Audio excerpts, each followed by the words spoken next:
혼란이 하나의 채널이 될 수 있다는 것을 보았습니다. 사람은 자기가 궁리하고 생각하고 연구해서 만날 만큼 잘나지 않았다. 병자를 고치는 사건이 등장을 합니다. 성경은 어렵습니다. 왜 어려우냐 하면 어떻게 풀어도 어느 것이 옳다라는 객관적인 해답이 없습니다. 언제 해답을 주시느냐 하면 하늘나라에 가봐야 이제 해답을 얻습니다. 그 전까지는 모두가 자기가 다 옳다 그러면서 성경은 이 말은 이 말이고 저 말은 저 말이라고 고집을 부려도 도무지 무슨 객관적인 증거를 제시하지 않습니다. 그런 땐 누가 이깁니까? 정답이 객관적으로 주어지지 않을 때는 목청 큰 사람이 이깁니다. 그것이 성경의 가장 어려운 점일 겁니다. 그리고 또 하나 어려운 것은 성경은 어떻게 갖다 붙여도 근본적으로 하나님을 위한 것이라면 하나님이 그것을 기쁘게 받아주신다는 점에서 어렵습니다. 비록 그 말이 정답에 맞지 않을지라도 그 내용 자체를 제대로 풀지 못했을지라도 하나님을 위해서 한 말이면 하나님은 일단 점수를 주십니다. 그래서 어렵습니다. 그래서 우리가 추적하려고 하는 것도 내가 정답이니까 너희는 다 틀렸다 하는 자세로 성경을 추적하는 것은 하나님 앞에 점수를 못 딴다는 것을 우리가 좀 알고 들어갈 필요가 있습니다. 성경은 대표적으로 우리가 틀리게 써먹는 건 많습니다. 그래도 좋습니다. 그것도 분명히 기독교의 한 부분이고 실제로 있을 수 있는 일이라고 성경이 얘기하고 있고 더 크게는 하나님이 아직도 그런 사람에 대해서 뭐라고 시비를 걸지 않으시기 때문에 저희도 그저 기다리고 있을 수밖에 없습니다. 분명히 어떤 분은 치명적으로 실수하는 사람도 있습니다. 치명적인 실수라는 것은 예수님께서 오셔서 하신 사역은 실패했다. 이렇게 엄청난 말을 하는 사람들도 있습니다. 그런데 놀라운 것은 그런 사람일수록 오래 산다는 사실입니다. 아주 괴이한 일입니다. 보통 보면 악한 자의 수명과 착한 자의 수명은 어느 쪽이 길 것 같습니까? 가만 생각해 보십시오. 악한 자의 수명이 더 깁니다. 여러분 야구르지 않습니까? 착한 자가 오래 살아야지 왜 악한 자가 오래 사느냐? 아니요. 악한 자가 빨리빨리 죽으면 악한 사람의 숫자가 늘어야 됩니다. 그래서 하나님은 악한 역할을 맡기시는 사람의 수를 줄이기 위해서 악한 사람은 오래 살려두시는 겁니다. 그걸 우리는 바보같이 생각해서 악당이 오래 살고 착한 사람은 일찍 죽는다. 그렇게 바보같이 생각합니다. 아니요. 착한 역할을 하는 사람은 숫자를 늘리기 위해서 얼른 죽어야 됩니다.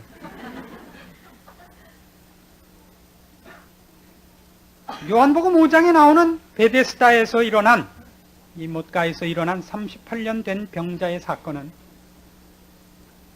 38년 동안이나 고칠 수 없었던 병을 예수님께서 단 한마디 네 자리를 들고 일어나 걸어가라 하는 말씀으로 고쳤다. 여기에 초점이 있지 않습니다. 그래서 어려울지도 모릅니다. 물론 사건 자체가 38년 된 병자를 고쳤다는 사건이라는 데는 의심의 여지가 없습니다. 그리고 그것으로도 충분한 메시지가 있습니다. 재미있는 것은 여기에는 굉장히 풍성한 비유들이 숨겨져 있다는 것을 여러 가지 이유로 알 수 있습니다. 그게 이름이 여러 개 등장을 합니다. 어떤 이름이 등장하느냐 하면요. 예루살렘에 있는 양문 곁에 히브리 말로 베데스다라 하는 못이 있다. 이렇게 나옵니다. 그리고 여기 38년 된 병자가 있었다. 그럽니다.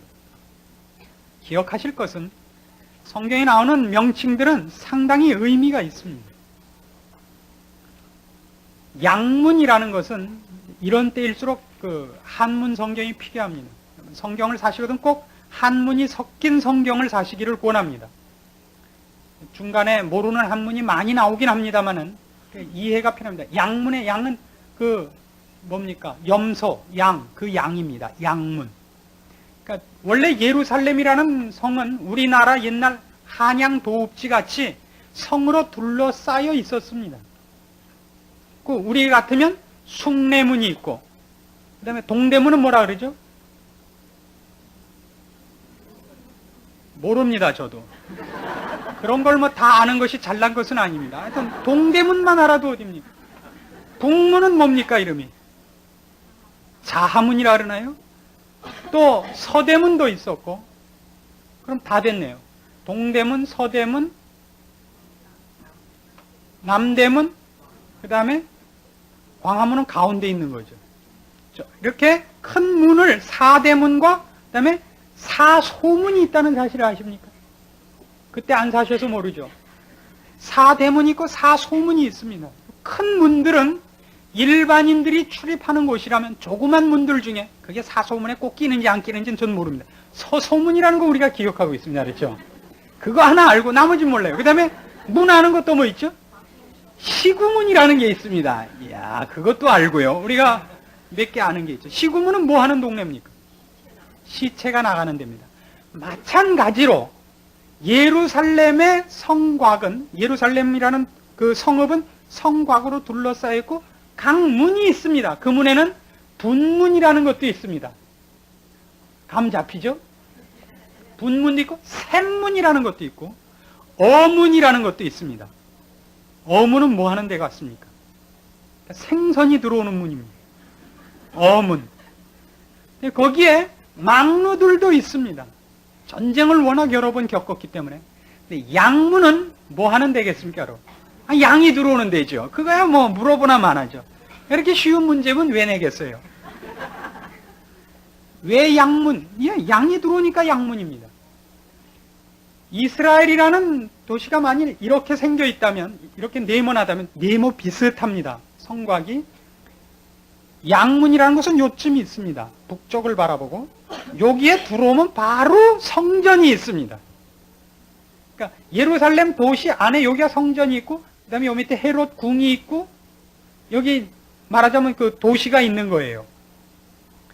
겟세마네 동산 같으면 이쪽에 있고 성 바로 밖에, 골고다가 이쪽에 있고 흰놈의 골짜기는 이쪽이 골짜기입니다. 여러분 가지신 성경책에도요, 뒤에 보시면 그것이 나와 있는 책들이 있습니다. 좋지 않은 것은 없습니다만은 좋은 성경책은 있습니다. 양문이 왜 거기 있고 들어오자마자 성전이 있는 그 위치에 있느냐? 무슨 용으로 양이 들어온다는 얘기입니까? 제사용으로 들어온다는 얘기죠. 근데 바로 그 옆에 양문 곁에 뭐가 있다고요? 오늘 우리가 하려는 베데스다 못이 양문 곁에 있습니다. 베데스다라는 것은 이런 말의 합성어입니다. 베이트, 헤세드. 이래도 이건 지금 뭐 여러분이 알라고 제가 하는 건 아닙니다. 강사의 권위를 위해서 하는 겁니다. 벳, 자가 들어가면 보통 집입니다. 베들레헴, 베이트, 레헴. 레헴은 떡입니다. 떡집. 이상하죠? 예수님이 태어나신 곳이죠. 예수님이 떡집에서 태어났다는 것 같이 재미있는 건 없습니다. 내가 하늘로서 내려온 산떡이니라. 우습죠? 그러나 성경을 이렇게 유치하게, 어떤 때는 유치하게까지 예수님을 상징화합니다. 그렇게 원색적으로 표현해도 못 보니까. 무슨 색깔을 칠하면 제일 눈에 띕니까? 아니, 그런 거 말고 이런 얘기가 한번 나왔습니다. 상식 퀴즈에. 왜 신호등은 파란불, 빨간불, 노란불을 쓰는가? 왜 그 색깔을 씁니까? 눈에 잘 띄라고. 얼마나 쉬운 답이에요. 근데 어떤 사람이 그랬어요. 빨간색은 위험한 신호의 상징으로서. 아니에요. 잘 보이라고. 예수님께서 스스로가 누구신가를 우리에게 잘 보이게 하기 위해서 여러 가지, 성경은 여러 가지 예언과 그것을 성취하는 방법 중에서 이런 가장 어떻게 보면 원색적인 비유도 쓰십니다. 베델, 베이트, 엘, 하나님의 집. 그런 겁니다. 야곱이 돌베개 베고 자다가 하나님을 만난 곳, 베델. 베데스다, 베이트, 헤세드가 합쳐진 말이라 했죠. 헤세드라는 건 은혜라는 뜻입니다. 은혜의 집. 그래서 우리는 지금 이 사건이 얼마나 풍성한 구약의 사건들과 또 내용들을 함축하고서 이루어진 어떤 상징인가 하는 것을 감 잡게 되는 겁니다. 양문 곁에 은혜의 집에 누가 모여 있습니까? 병자들이 모여 있습니다. 병자들이 모여서 무엇을 기다리고 있습니까? 물이 동하기를 기다리고 있습니다. 얼마나 그 얘기가 맞아떨어집니까? 스스로를 고칠 수 없는 병자들이 모여서 물이 동하면 거기에 먼저 들어가는 자는 어떤 병에 걸렸어도 난다 그럽니다. 바로 그래서 예수님께서는 요한복음 5장 이 사건에 등장을 하십니다. 우리가 이 사건을 굵게 볼 때 일단 이걸 알 수 있습니다. 병자에게 찾아와서 묻습니다. 낫기를 원하느냐? 얘 낫기를 원합니다. 그래서 어떻게 해달라 그러죠? 천사가 내려와서 물을 동하게 할 때 내가 들어가려고 해도 벌써 다른 사람이 먼저 들어갑니다. 왜 이 사람이 들어가는 게 늦지요? 중풍병자니까. 방법이 없는 겁니다. 무엇만 해주시면 됩니까? 넣어주면 됩니다. 그렇게 고쳤습니까? 그런데 사건이 결말이 어떻게 났습니까? 예수님께서 그를 물에 넣어준 걸로 낫게 한 것이 아니라 그냥 낫게 했습니다. 그래서 본문은 지금까지 제시한 이런 모든 조건이 어딘가 문제가 걸려 있음을 시사하기 위하여 예수님이 등장하시고 하필 양문 곁에 은혜의 집에 병자들이 모여서 물이 동하기를 기다리고 있음에도 불구하고 물로 말미암아가 아니라 예수님께서 친히 이 사람을 고쳐내시는 것으로 어떤 대조를 요구하고 있다는 것을 이해하게 되는 것입니다. 어떤 대조냐 하는 것을 우리가 추적할 필요가 있습니다. 우선 하나 상당히 어렵습니다만은 신기한 얘기를 하나 우리가 추적하기로 합시다. 여기는 세 종류의 병자 이름이 기록되어 있습니다. 어떤 병자들이 되어 있다 그럽니까? 많은 병자가 있는데 소경과 절뚝발이와 혈기 마른 자가 누워있다 그럽니다. 혈기 말랐다는 것은 보통 중풍병자를 의미합니다. 혈기 마른 자. 여기는 분명히 무슨 장소냐 면 은혜의 집입니다. 은혜란 성경적으로 얘기할 때 행위와 구별되는 단어입니다. 행위와 구별된다는 건 은혜는 아무 일도 안 해야 된다라는 뜻이 아니라 행위라는 말은 자기 결과에 대한 자기 조건과 근거를 마련해야 된다는 뜻이 행위라는 뜻이고, 은혜라는 것은 자기가 얻는 결과에 대하여 자기 근거나 조건을 갖고 있지 않다는 얘기를 얘기합니다. 은혜의 집에 왔는데 은혜의 집에 단 하나 은혜와 상반되는 얘기가 뭐냐 하면 물이 동할 때 들어가야 된다는 사실입니다. 생각해 보십시오. 물이 동할 때 물에 들어갈 수 있는 사람은 물에 들어갈 필요가 있습니까? 없습니까? 세 사람의 병자가 나와요. 사람이 셋이 아니라 그 병명이 셋이 나와요. 하나는 소경이고 하나는 절뚝발이고 하나는 중풍병자입니다. 그 중에 아무도 자력으로 물이 동하는 곳에 들어갈 수가 없습니다. 자, 이게 무슨 얘기냐 하는 걸 우리가 뚫어야 됩니다. 왜 하필 그 중에 중풍병자를 예를 들었으며 그 중풍병자는 하필 38년 된 병자일까요? 이건 조금은 좀 공상이 지나친지는 모릅니다만은 하나 이상한 구절이 있습니다. 신명기 2장을 한번 찾아보시면, 신명기 2장 찾는데 15초 이상 걸리면 곤란한 겁니다. 구약성경 262페이지 신명기 2장 14절 말씀부터 봅니다. 가데스 바네아에서 떠나 세렛 시내를 건너기까지 38년 동안이라. 이때에는 그 시대의 모든 군인들이 여호와께서 그들에게 맹세하신 대로 진중에서 다 멸절되었나니 여호와께서 손으로 그들을 치사 진중에서 멸하신 거로 필경은 다 멸절되었느니라. 거기 우리가 꼭 기억할 것 하나가 나옵니다. 뭐가 나오죠? 예, 거기도 38년이 나옵니다. 이게 뭐 38년 그러면 그냥 성경을 다 뒤져서 38년이 어디 또 있으면 갖다 붙이느냐? 아니요, 여긴 재미있는 일맥상통한 원리가 있기 때문에 이 둘은 중요합니다. 이스라엘 백성이 출애굽해서 광야에서 몇 년을 삽니까? 40년을 삽니다. 근데 여기서 몇 년이라고 기록되어 있습니까? 38년이라고 되어 있습니다. 2년은 어디서 까먹었습니까? 2년은 어디에 있었습니까? 그들이 출애굽해서 맨 처음 간 산이 시내산입니다. 시내산에서 모세가 산에 올라가 하나님 앞으로부터 직접 계명을 받고 내려와서 가데스 바네아까지 갑니다. 가데스 바네아라는 것은 가나안에 들어가기 위한 초입입니다. 거기서 정탐꾼 12를 보냈는데 그들이 갔다 와서 하는 말이 못 들어갑니다. 이기지 못합니다. 가면 우리는 틀림없이 밟혀 죽을 겁니다. 그래서 그들이 전부 울고 반대를 하고 누구만 들어가자 그러죠? 여호수아와 갈렙만이 들어가자고 우깁니다. 그러나 거기서 모든 백성들이 반대해서 할 수 없이 빠꾸를 합니다. 그때 하나님께서 나타나셔서 뭐라 그러죠? 나를 믿지 아니하고 내 약속대로 들어가지 아니한 너희들은 홍해를 건넌 모든 자가 여기서 40년 동안에 죽으리라. 그렇지만 같은 40년이라도 앞에 2년은 어떤 의미에서 시내산에서의 계명을 받기 이전이었고 이제 가데스 바네아부터 따져서는 율법을 받고 38년입니다. 그 38년 여기 왜 등장을 하느냐 하면 가나안 입국이라는 것은 은혜로 약속된 것. 거기서 은혜라는 것은 우리가 뺏어서 내 힘으로 획득하는 땅이 아니라 하나님이 주겠다 그렇기 때문에 우리가 가질 수 있는 곳이었습니다. 근데 유대인들은 뭐라 그랬느냐 하면 우리가 가서 싸우려고 하니까 상대방은 키가 구척이더라. 우리가 보기에도 그들 앞에 우리가 메뚜기 같아 보입니다. 싸우나 마나 질 것이 뻔한데 뭐 때문에 죽으러 들어갑니까? 못 들어갑니다.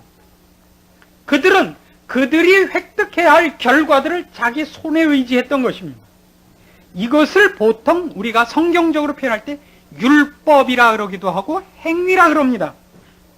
율법이란 어떤 법칙을 지키는 문제를 따지는 것이 아니라 그가 얻어야 할 결과를 그의 힘과 그의 것으로 말미암아 얻어 가지는 방법론을 얘기합니다. 거기에 대한 가장 대표적인 상징인 것입니다. 오늘 이 베데스다 못 사건은.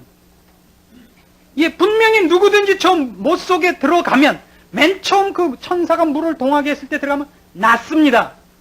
그러나 들어갈 방법과 힘이 없는 것이 율법을 손에 든 모든 인류의 문제라는 것입니다. 이스라엘 백성을 대표적으로 성경이 꺼내놓고 우리에게 제시했던 것은 어떤 인간도 방법을 몰라서 구원을 못 얻는 것이 아니라 그것을 얻을 힘도 없고 또 무엇이 구원인지도 모르고 있다는 사실입니다. 그래서 등장한 세 병명인 것입니다. 우리는 모두 영적으로 소경이요, 절뚝발이요, 중풍병자인 것입니다. 그런데도 끊임없이 우리는 무엇을 생각하느냐 하면 내가 먼저 들어가기만 하면 될 텐데. 무슨 사건을 지금 제시하는지 아시겠죠? 우리가 구원을 얻고 예수 그리스도를 안 다음에 그렇지 않은 우리 친구들에게 가서 기독교에 관한 얘기를 할 때 제일 먼저 부닥치는 싸움이 뭡니까? 너희는 왜 예수를 믿는데도 그 모양이냐 이겁니다. 너는 예수를 믿는다는데도 베데스다 못에서 못까지 뛰는데 야, 난 한쪽 발로 뛰어도 너보다 낫다. 그렇죠. 우리야 뭐 전부 중풍병자인데요. 한쪽 발로 어떻게 뛰어요? 굴르지도 못하는데 굴러도 제대로 굴러지지가 않고 이상한 데로 굴러가는데요. 우린 그걸 포기한 사람들인 것입니다.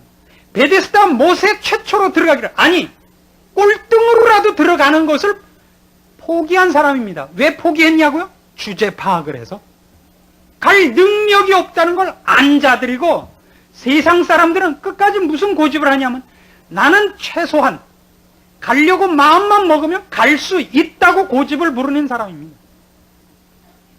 그래서 그들은 기어서라도 갑니다. 들어가기에는 실력이 없는 것은 누구나 뻔합니다만 그들은 자기가 정한 눈금까지는 갑니다. 그 세상 사람들이 예수 믿는 사람을 향하여 너희는 예수를 믿는다고 하는데도 나보다 하나도 날 게 없다. 네가 나보다 공부를 잘했냐? 네가 나보다 잘생겼냐? 네가 나보다 어느 면에서 지난번에 고시도할 때 네가 사기쳤지 않냐? 뭐이 났냐? 그게 믿지 않는 사람이 믿는 사람을 향하여 하는 공격입니다. 기억하셔야 될 사건입니다. 그러나 불행한 것은 신자들이라고 해서 여기서 한 걸음도 더 나가 있느냐 하면 그렇지 않다는 느낌이 드는 것이 불행입니다. 우리 신자들도 끊임없이 예수님께 이렇게 요구한다고 본문은 얘기하는 겁니다. 주여, 저를 저 못에 제일 먼저 넣어주시옵소서. 그래 보입니까? 예수님께서 이 병자를 못에 집어넣는 것으로 이 사건을 끝내시지 않았다는 것을 기억하십시오. 아버지께서 우리에게 원하시는 것은 은혜를 베푸시려고 하는 것입니다. 주를 알게 하시며 우리가 누군가를 알게 하시려는 것이 가장 큰 사건입니다. 이 사건은 구약에 이렇게 재미있게 기록되어 있습니다. 느헤미야 3장을 찾아보십시오. 구약성경 729페이지. 구약성경 729페이지 느헤미야 3장입니다. 때는 어떤 때냐 하면 이스라엘 백성이 바벨론 포로로 갔다가 이제 귀환하기 시작을 합니다. 이스라엘 백성들의 귀족들과 종교계 지도자들이 돌아와서 예루살렘 성을 다시 복구를 합니다. 1절, 때에 대제사장 엘리아십이 그 형제 제사장들과 함께 일어나 양문을 건축하여 성별하고 문짝을 달고 또 성벽을 건축하여 한메아 망대에서부터 하나넬 망대까지 성별하였다. 이렇게 되어 있습니다. 성을 쌓는데 맨 처음 다시 재건시킨 것이 어디냐 그러면 양문이라 합니다. 그리고 31절로 가보십시오. 같은 3장 31절. 쭉 지어나가요. 이제 망루를 짓고 문을 짓고 그 문과 문 사이 망루 사이에 성벽을 중수해 나가는 얘기가 쭉 나오다가 31절. 그 다음은 금장색 말기야가 한밉갓 문과 마주대한 부분을 중수하여 느디님 사람과 상고들의 집에서부터 성모퉁이 누에 이르렀고 성모퉁이 누에서 양문까지는 금장색과 상고들이 중수하였느니라. 양문, 아까 이걸 기억해 보십시오. 양문이 이쯤 있는데요. 양문에서부터 이렇게 삥 들어가면서 성을 쌓았습니다. 쭉 돌아왔고 이제 여기 와서 딱 마주친 거예요. 그렇죠? 끝에 다시 양문까지 이제 드디어 성벽이 닿았는데 쭉 오면서 문들이 있습니다. 샘문도 있고 수문도 있고 어문도 있고 분문도 있고 쭉 있는데 양문 바로 양문까지 오는 맨 끝에 문 이름이 거기 한밉갓 문이라고 되어 있습니다. 31절에 그렇죠? 이 밉갓 문이라는 이 밉갓이라는 뜻은 심판이라는 뜻입니다. 상당히 상징적입니다. 최초의 문은 은혜의 문을 건축해서 필요한 모든 문을 만들어놔서 맨 끝에 지은 이 문이 뭐냐면 심판의 문입니다. 상당히 상징적이지 않습니까? 오늘날 우리가 살펴보려고 하는 것은 율법으로 말미암는 자에게는 심판이 있습니다. 행위라는 것은 그것을 성취한 자에게 상이 있는 것만큼 그렇지 못한 자에게 벌이 있는 법칙입니다. 은혜라는 건 그렇지 않습니다. 은혜라는 것은 벌을 주는 제도가 아닙니다. 은혜라는 것은 주는 사람 마음대로 어떤 선한 결과를 위하여 어떤 복을 주는 자 쪽에서 무상으로 선물로 베푸는 것입니다. 근데 이 싸움에서 인간은 언제나 심판이 결과되는 행위라는 법칙을 갖고 대답을 한다는 것이 본문의 중요한 논쟁거리입니다. 다시 요한복음으로 돌아가 보십시오. 이제 그 논쟁을 살펴보십시오. 예수님께서 이 베데스다 못에 오셨습니다. 많은 병자들이 둘러서서 무엇을 쳐다보고 있습니까? 물이 동하기를 쳐다보고 있습니다. 은혜의 장소에 모여서 무엇을 기다리고 있냐면 은혜가 제시됐을 때 그걸 따가기 위하여 어떻게 먼저 뛰어 들어갈 것인가를 발동을 걸고 기다리고 있습니다. 은혜란 우리가 힘을 써서 따가는 것이 아니라 주는 쪽에서 베푸는 값없이 받는 선물인 것입니다. 그것을 베푸실 예수 그리스도께서 여기 오셨는데 아무도 예수님은 쳐다보지 않고 무엇을 쳐다보고 있는 겁니까? 물이 동하기를 쳐다보고 있는 겁니다. 한 사람이 누워있는 것을 보았는데 38년이나 병이 들어있었던 사람입니다. 얼마나 대단히 고통을 받았었겠습니까? 묻습니다. 내가 낫고자 하느냐? 6절 끝에 있는 말씀입니다. 내가 낫고자 하느냐? 대답은 뭐야 옳습니까? 예, 살려주십시오. 낫게 해주십시오.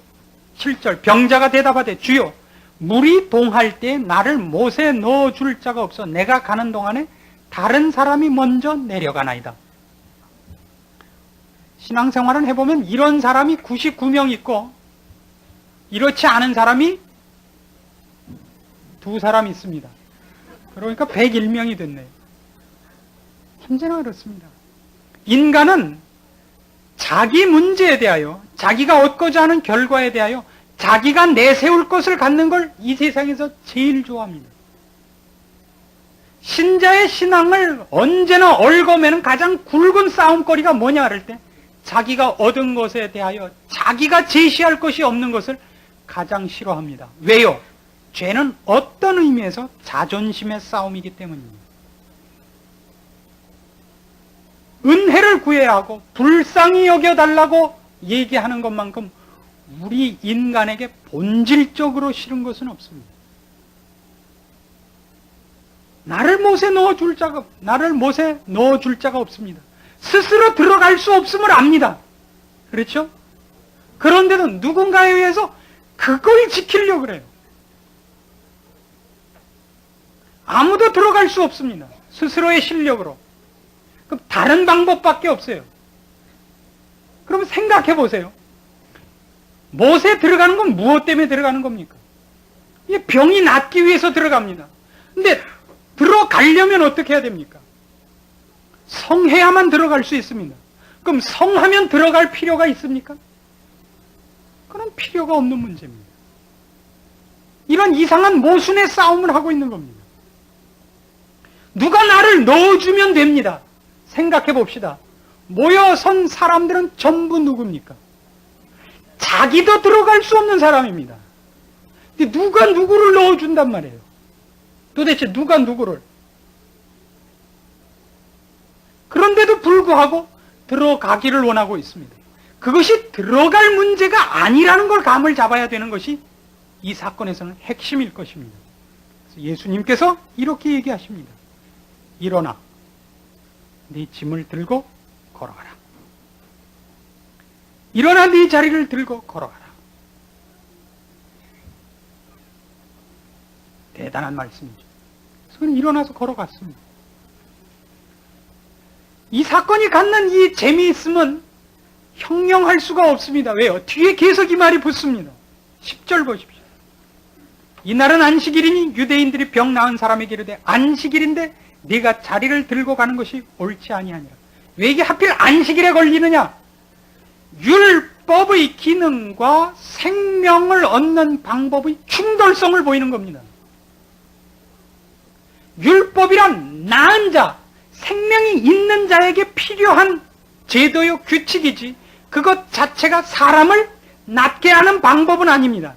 그런데 율법을 지상주의로 외치는 사람들은 생명에 대해서 외려 이빨을 드러낸다고 얘기를 합니다. 모두가 지금 병자길에 누웠다고 생각해 보십시오. 가장 중요한 것은 낫는 것입니다. 예수님께 오셔서 한 사람을 일어나라, 네 자리를 들고 가라 그래서 일어났습니다. 그랬더니 누워있었던 많은 병자들이 그럽니다. 안식일인데 어디를 일어나서 가느뇨? 그 싸움이 걸렸다는 걸 아시겠습니까? 우리한테 지금 제일 중요한 건 뭡니까? 그건 도덕도 윤리도 아닙니다. 생명입니다. 기독교는 생명의 종교예요. 진리의 종교입니다. 죽었던 영혼이 소생하는 것이요. 영원한 운명에 관한 싸움입니다. 그런데도 불구하고 우리는 이런 쓸데없는 것 때문에 싸웁니다, 늘. 걸리버 여행기에 나오는 거죠. 두 소인국이 싸우는데 왜 싸운다고요? 계란을 두꺼운 쪽에서 자를 것이냐 얇은 쪽에서 자를 것이냐로 싸웁니다. 그래서 걸리버가 제안합니다. 가운데를 자릅시다. 가운데를 자르더니 꽝 깨졌어요. 역시 그건 안 되겠다. 안 될 게 어디 있어요? 사람은 그런 존재라는 것입니다. 사람은 생명의 관계가 있지도 않고 남을 향하여 관계를 갖고 있지도 않습니다. 사람이 갖고 있는 유일한 관심은 잘났다는 생각뿐입니다. 그걸 깬다면 그는 이미 생명을 얻은 자예요. 하나님이 계심을 아는 자요, 자기가 죄인이었음을 아는 자 외에는 없다고 얘기합니다. 겸양지독과는 다릅니다. 그래서 이 안식일에 이 문제가 일어난 것으로 인하여 유대인들이 시비를 겁니다. 12절 보십시오. 저희가 묻되 너더러 자리를 들고 걸어가라 한 사람이 누구냐 하되 고침을 받은 사람이 그가 누구신지 알지 못하니 이는 거기 사람이 많으므로 예수께서 이미 피하셨습니다. 예수님이 어디 가서 모르는 것이 아니라 얼마나 재밌나 보세요. 그를 고쳐준 사람이 누군지 모르는 겁니다. 그날 처음 본 걸요. 언제 이 중풍병자가 예수님을 그 전부터 알아서 와서 고쳐주기를 요구했고 뇌물을 바쳤고 애고를 했고가 아니에요. 누구 마음대로 고친 겁니까? 은혜라는 것은 언제나 구하는 쪽에 권리가 있는 것이 아니라 주는 쪽에 권리가 있다고 얘기를 하는 것입니다. 신자란 누구냐? 은혜를 구한 사람들이 아니라 은혜를 입은 사람들입니다. 왜 제가 여기서 핏대를 올려야 되는지 아십니까? 신자는 누구를 막론하고 아무 앞에서 누구와 비교해서도 자랑할 자가 없다는 얘기를 하고 싶어서 그럽니다. 나는 구해서 얻었다라고 얘기하는 것 같이 제가 꼭 한 번만 이 표현을 합시다. 입을 찢어 죽일 일은 없습니다. 이것만큼 은혜를 모르는 말은 없는 겁니다. 은혜는 하나님이 와서 주신 거예요. 왜 줬냐고 물으면 모를 일인 겁니다. 언제 줬느냐도 어떤 의미에서 모를 때가 많습니다. 우리는 그럼 왜 이렇게 됐냐? 그 다음에 은혜를 입어서 서게 됐고 고침을 받았기 때문에 성해져서 모였을 뿐입니다. 근데도 우리는 예수님 주변에 삥 둘러서서 모두가 수석보좌관이에요. 누가 오기만 하면 면접을 보는 거예요. 예수님을 만날 만한가 안 한가? 세수를 다시 하고 오시오. 당신 아예 샴푸로 세수를 하고 오시오. 당신 껍질을 벗기고 오시오. 쓸데없는 소리를 합니다. 교회란 어느 것보다도 중요한 원리가 생명입니다. 그리고 은혜입니다. 교회에 와서 은혜를 입는다는 뜻은 아닙니다. 교회야말로 은혜를 입은 사람들의 집단이기 때문에 거기는 뭐라고 형용할 수 없는 허용이 있어야 됩니다. 누구라도 좋다. 누구라도 좋다. 아무리 바보라도 좋다. 하나님께서 은혜를 베푸시기만 하면 여기 있는 돌들로도 아브라함의 자손을 만들 수 있다. 그것을 믿는 사람들의 집단입니다. 왜요? 우리가 다 그런 은혜 때문에 이 자리에 앉은 줄 알기 때문인 것입니다. 베데스다 사건입니다. 은혜의 집에서 은혜가 실제로 시행됐습니다. 그러나 그것이 얼마나 율법과 상치되어 보이고 우리 인간의 눈에 옳아 보이지 않으며 오해거리가 되는가 하는 것을 우리는 마음속 깊이 비교하면서 자신을 점검하셔야 됩니다. 우리가 얼마나 많이 은혜를 입은 자로서 은혜를 입을 만한 사람이었다라는 쓸데없는 자존심과 정리를 스스로에게 하고 남을 향하여 눈을 가늘게 뜨는지 아십니까? 교회는 그건 있을 수 없습니다. 악과 게으름이 나태와 비난이 난무하도록 놔둔다는 뜻이 아닙니다. 은혜가 은혜된 곳이라는 분위기만은 교회의 최고의 분위기요. 교회의 최고의 에너지요. 분위기여야 된다는 뜻입니다. 베데스다 못가에서 주님께서 병자를 일으키셨듯이 그렇게 우리는 은혜를 입었습니다. 우리는 모두 쓸데없는 생각을 하고 있는데 저쪽 쳐다보고 있다가 잡혀서 여기까지 끌려온 겁니다. 잘난 척하지 마십시오. 그때 잡혀서 여러분 늘어난 귀를 늘 확인해 보십시오. 그렇죠?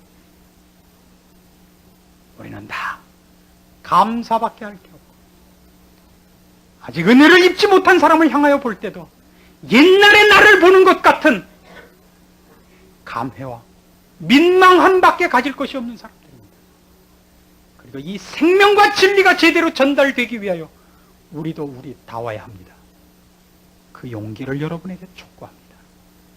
겸손은 겸양이 아닙니다. 여기서는 정직이요, 용기요, 사실입니다. 교회가 갖는 힘이죠.